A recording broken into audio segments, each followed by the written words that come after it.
દી ગમી જાઓ કોંડ નહીં આખા સુરેન્દ્રનગરના ખેડૂતો ભેગા થશે અને પછી ખબર પડશે। અત્યારે ખેડૂતની કામની સિઝન હિસાબે માણસો ભેગું 5 દી તમે જવા દો એટલે પાવર કંપની વાળાને ખબર પડશે કે કેટલા ખેડૂત ભેગા થવાના છે। આવું અમે નથી કહી રહ્યા, ખેડૂત કહી રહ્યા છે અને રોષે ભરાયેલા ખેડૂત કહી રહ્યા છે। આખી ઘટના શું છે અને 5 દિવસ પછી શું થવાનું છે સુરેન્દ્રનગરમાં, તમામ વિશે વિગતે ચર્ચા કરવી છે। નમસ્કાર, તમે જોઈ રહ્યા છો ચક્રવાત ન્યૂઝ, હું આપની સાથે હેમલ।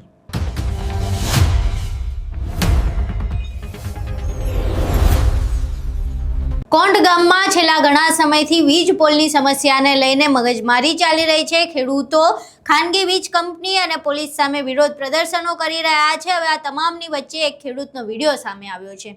આ વિડીયોમાં ખેડૂત પોતાની અયાવરાળ ઠાલવી રહ્યો છે અને કહી રહ્યો છે કે અત્યારે ચોમાસું માથે છે, અત્યારે વાવણી કરવાનો સમય છે અને એટલે ખેડૂતો પોતાના ખેતરમાં કામમાં વ્યસ્ત છે અને એટલે જ આ ખેડૂતો જેના ખેતરમાં વીજ પોલ નાખી રહ્યા છે તેના સમર્થનમાં નથી આવી શકતા, પરંતુ 5 દી ખમી જાઓ, 5 દિવસમાં એમનું કામ પતશે એટલે આખા સુરેન્દ્રનગરના ખેડૂતો તમને એક જોવા મળશે।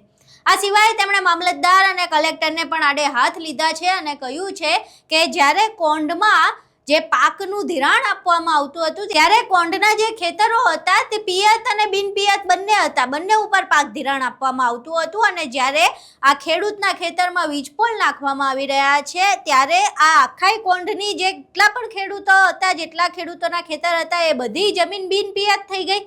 એટલે તમે જાણી જોઈને આ જે વળતર ઓછું આપવામાં આવે તેની આ આખી સાજિશ છે એવો સીધો આરોપ જે છે ખેડૂત દ્વારા લગાવવામાં આવી રહ્યો છે। આ સિવાય તેમણે એવું પણ કહ્યું છે કે આ તમામ જે મામલતદારો અને કલેક્ટર છે તેમણે જે પહેલા બિનપિયતના અને પિયતના અલગ અલગ પાક ધિરાણ આપ્યા હતા તો પછી કાં તો એ ખોટું છે કાં તો અત્યારનું ખોટું છે, એટલે જે પણ મામલતદાર અને જે પણ કલેક્ટર આમાં સંડોવાયેલા છે તેમની સામે કડક કાયદાકીય કાર્યવાહી કરો અને તેમને જેલ ભેગા કરો।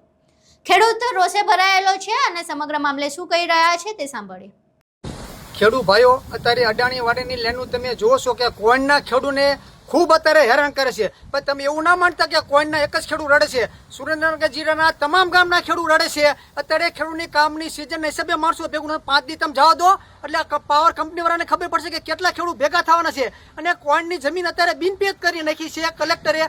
કલેક્ટરને ખબર હોવી જોઈએ ને કે બિનપિયત થઈ જાય જમીન તો તમે આના પહેલા સાઈન ચૂકવી હતી, તારે બિનપિયતની સાઈન નોકી ચૂકવી હતી, પિયત વાળાની સાઈન નોકી ચૂકવી હતી તો કલેક્ટરને ખબર નથી। અને જો પાક ધિરાણ લેવા જ્યારે જ્યાં હતા ત્યારે ત્યાં પાક ધિરાણમાં 2 જાતના પાક ધિરાણ હોય છે, એક બિનપિયતનું પાક ધિરાણ હોય અને પિયતનું પાક ધિરાણ હોય છે। તો એ વખતે સબ રજિસ્ટર વાળાએ મામલતદારે જેને અત્યારે પિયતનો દાખલો આપીને જે કર્યું હોય કે પિયત છે તો એ બધાના અત્યારે માથે સજા કરો, તમે અત્યારે મામલતદાર માથે અત્યારે કેસ કરવો પડે કાયદેસર સરકારને, કારણ કે કલેક્ટર જો ખોટું કરતો હોય જિલ્લાનો રાજા તો મામલતદાર હોય, પ્રાંત અધિકારી હોય, બધાને ખોટું સિવાય કંઈ કરતા નથી। અને તમે જેટલા પણ ખેડૂતને હેરાન કરો છો એવું ભૂલી જતા નહીં, સત્તા પરિવર્તન કાલ થવાનું છે અને થાય છે તેથી તમને કોઈ પણ ખેડૂત છોડવાના નથી, એક પણ ખેડૂત। અને ખેડૂતની જમીન માથે નહીં, તમે ખેડૂતના સાથી માથે અત્યારે થાંભલા ખોડો છો એટલે તમે મહેરબાની કરી અને ખેડૂતની સમજૂતી કરીને લેન કરો ખોડો, એને અમને વાંધો નથી, પણ તમારે ખેડૂતને ઉલ્લુ નકરા બનાવવાના હોય અને કલેક્ટર એમ કહેતો હોય કે બિનપિયત છે ને મોરબીમાં પિયતના તમે પૈસા ચૂકવતા હોય તો અહીંયા જ્યાં સુધી હાલે। અને જે કલેક્ટર આવું ખોટું કર્યું હતા કલેક્ટર જેલમાં છે ને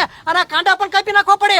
આવું કલેક્ટર જો ખોટું કરતો હોય અને સરકારને પણ ખબર હોય ને આખા દુનિયાને અત્યારે ખબર છે કે કોઈમાં બિનપિયત કરી નાખ્યું તો કલેક્ટરને સરકાર ચા હુતી છે, અત્યારે સરકારને જાગૃત થવું પડે કે આવા કલેક્ટરો જો આવું ખોટું કરતા હોય, મામલતદારો ખોટું કરતા હોય, પાક ધિરાણ વખતે તમે લખી દીધું હોય કે બિનપિયતની લોન વધારે મળે છે અને પિયતની ઓછી મળે તો મામલતદાર માથે પણ કેસ કરો, ધાંગધ્રાના તમામ માથે કેસ થવા પડે, બધા જેલમાં ઠૂક દો। તમે ખેડૂતને નકરા લૂંટવાની વાત કરો છો એટલે તરદાન ખેડૂતને પણ હું નમ્ર વિનંતી કરું છું, તમારી પાસે મત મહિના પહેલા લઈ જશો, તમે ખોબે ધોબે મત આપ્યા છે, તમે 30 વર્ષથી કોઈ ગામ પણ મત ભાજપને દેતું આવે છે, આ એનું પરિણામ છે। તમે અત્યારે મત દેવાનું બંધ કરો, ભાજપ સરકાર કાઢો, ખેડૂત વિરોધી છે એટલે હું તમને જાતરથી કહું છું કે મત ભાજપને ટપકું કરતા નહીં। 2027માં ધારાસભાની ચૂંટણી આવે ને તેથી પણ તમે ભૂલી જશો પાણીની લાલચમાં, એટલે ભૂલતા નહીં ને આ સાંભળા અત્યારે આવે છે, હજી થાંભલા જેવું તો કેટલી બીજી વસ્તુઓ બની છે એટલે તેથી તમને ખબર પડવાની છે। અહીં તમે ખેડૂતને સાંભળ્યા, હવે સીધી રીતે કલેક્ટર અને મામલતદાર બંને ઉપર પ્રશ્નો ઊભા થઈ રહ્યા છે। જે ખેડૂતનો પ્રશ્ન છે એ ખૂબ જ વ્યાજબી છે કે જો વીજપોલ પહેલા કોંડની જમીન પિયત અને બિનપિયત બંને હતી તો જ્યારે વીજપોલ નાખવામાં આવવાના છે ત્યારે બધી જમીન બિનપિયત કેવી રીતે થઈ ગઈ, શા માટે તેમને ઓછું વળતર આપવામાં આવી રહ્યું છે અને જે પ્રકારે અમે પહેલેથી જ કહેતા આવી રહ્યા છીએ કે ખેડૂતની જમીન છે, ખેડૂતનું ખેતર છે, તેની માલિકીનું ખેતર છે, તો ખેડૂતે નક્કી કરવું હોવું જોઈએ કે એને કેટલો ભાગ કેટલામાં વેચવો છે અને વેચવો નથી પણ તો કેમ નથી વેચવો, એ એનું પોતાનો નિર્ણય હોવો જોઈએ.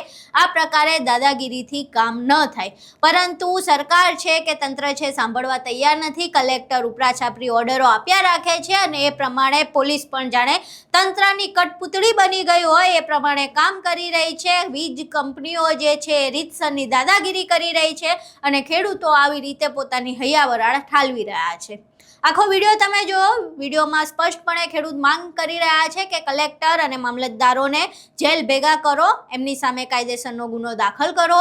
હવે આખી ઘટના સાંભળ્યા બાદ તમારું શું માનવું છે આખી ઘટનાને લઈને? તમારા મંતવ્યો અમને કોમેન્ટ બોક્સમાં જરૂર જણાવજો. વિડીયો પસંદ આવ્યો હોય તો વિડીયોને લાઇક કરજો, શેર કરજો અને અમારી ચેનલને સબસ્ક્રાઇબ કરવાનું ભૂલશો નહીં. નમસ્કાર.